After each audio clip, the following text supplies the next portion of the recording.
The old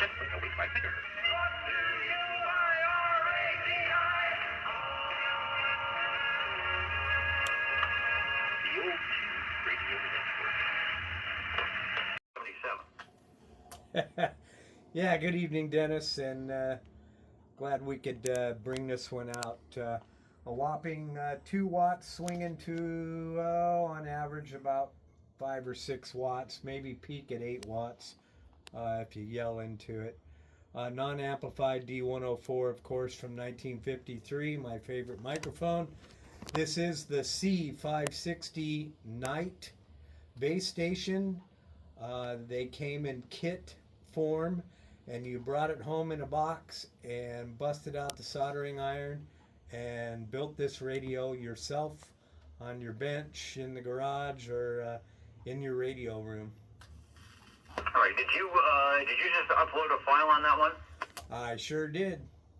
Okay, let me grab that. I think it's still cooking here. Let me see if it show. Yeah, it is. There's the image. There is the beautiful radio. We get a close up of that, and is that the infamous D104? And that is the infamous 1953 D104. Jerry also found the modulator that you could buy separate and hook to this radio. We still have to go through the modulator and rework some of the mic cords. And maybe the next time we hear this radio, we'll have the modulator up and working also. Well, probably doesn't need it. Certainly good audio. It's the Night. Give me the model number again on the Night, over. The radio is the C560 that came in kit form, and the modulator was the C577. Okay, there is the piece on top. I'm going to get a little closer to the radio. Actually, not bad. I mean, this is fancy. You've got your S meter, and let's see. We got a separate transmit receive? Is that what they're doing? Yeah, tune and channel. Because you got to be crystal controlled on the TX over. That is correct, and you can use the receive VFO, or you can flip it so it receives on the locked crystal frequency. And this radio originally came out in the catalogs for Radio Shack back in 1965. Nice, and this was definitely top of the line. A lot of the Night kits you could get for less than $100, but they were not 23-channel radios. They didn't have the S meter. Speaking of S meters, I brought up the page with the S meter here, so when you come back, we'll put that up. So if you're watching the replay, we'll be able to see what you're doing. But it looks like it's working great. Over. Yeah, we decided to stay in peanut mode and see what kind of signal we're making over there to your place off of the halfway vertical up there at about 50 feet.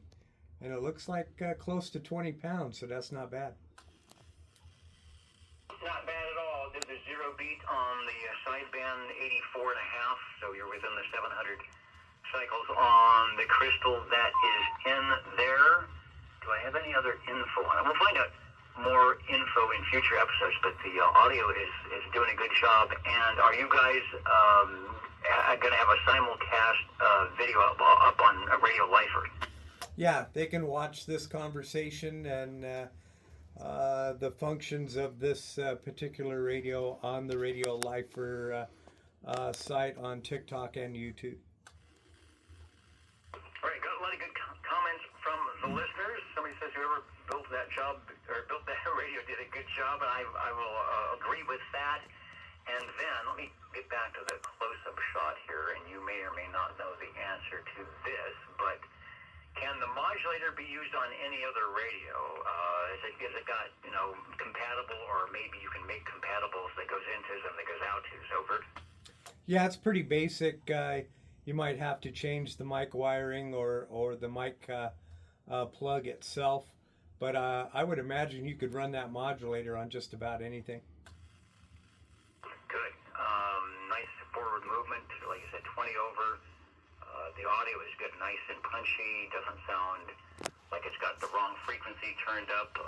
Could be a daily driver. I think if the mini grass is out there, they'd be calling for you. Over. Yeah. The one thing to note, which is cool, it has an average modulation light, and then it has a peak over modulated light to let you know if you're driving the audio too hard.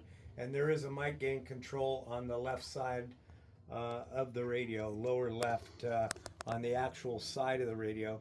And everything in this radio is original from the day the person assembled it. They did a beautiful job. It's nice and neat. It's impeccable inside and out. It's an amazing radio, and nothing has been done to it. Not a single capacitor, resistor.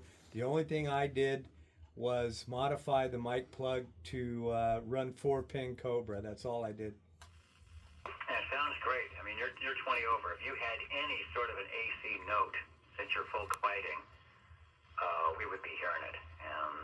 It's clean as a whistle on the unmodulated carrier, so not a problem at all. And that is actually a really nice feature. I'm not sure exactly how they hooked it up. Let me go back to the close-up again. There's the red light and the not-so-red light, so modulation good, modulation and that's a very broadcast thing. On all of the radio stations and TV stations that work, they have modulation monitors because the FCC, when they can find you lots of money, wants your modulation to be right on, especially because you have neighbors, on adjacent channels that are making money, and you always have a little light that starts blinking when you are over-modulated. So I'm just not sure why they didn't show up more often on the CB radio, or maybe it did, and they just said, you know what, the light's probably going to burn out a lot, so we're just taking it out, but you are running it right.